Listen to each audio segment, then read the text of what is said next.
Le numéro de janvier-février de Permanence traite d'un phénomène de pathologie politique majeure de notre société, qui est le phénomène de la dissociété.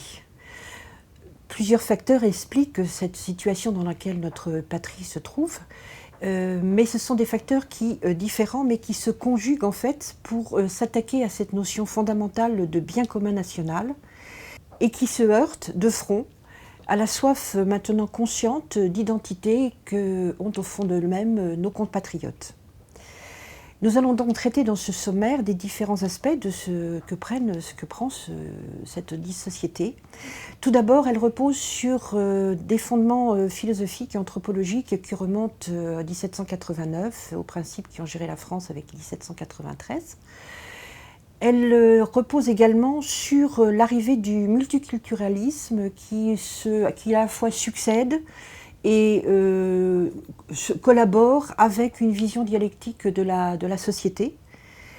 Elle repose également sur cette vision de la société de marché au pluriel qui sépare l'économie nationale de la nation elle-même pour la transférer au niveau international, mondialiste, avec des besoins qui n'ont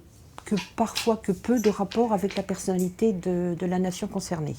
À ces phénomènes que nous venons de citer s'ajoute en plus la dialectique marxiste qui continue à sévir dans le cadre du monde syndical et qui s'appuie sur une vision dialectique des rapports patrons-ouvriers, notamment dans le domaine des fonctionnaires et dans le domaine des très grandes entreprises. Pour terminer cette longue litanie de tout ce qui divise notre société, il faut faire apparaître quelque chose de beaucoup plus nouveau, de très récent en fait dans l'anthropologie politique. C'est l'émergence d'un nouveau pouvoir que l'on nomme le GAFA, c'est-à-dire Google, Apple, Facebook et Amazon, qui s'appuie sur une vision un peu robotisée de l'être humain, aux besoins standardisés, à satisfaire rapidement et surtout à devancer dans le besoin que les êtres humains en éprouvent, et les devancer et à les rendre incontournables. Donc ces produits standardisés au niveau mondial contribuent très fortement à une révolution culturelle générale qui déracine complètement les citoyens de leur identité nationale. On retrouve enfin, pour conclure, ces phénomènes qui se conjuguent, donc, comme je le disais au départ,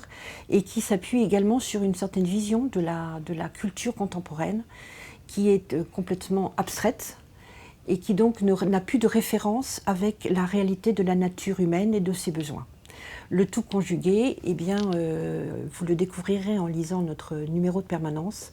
crée ce phénomène de dissociété dont souffrent à la fois nos contemporains et ceux que nous accueillons aujourd'hui.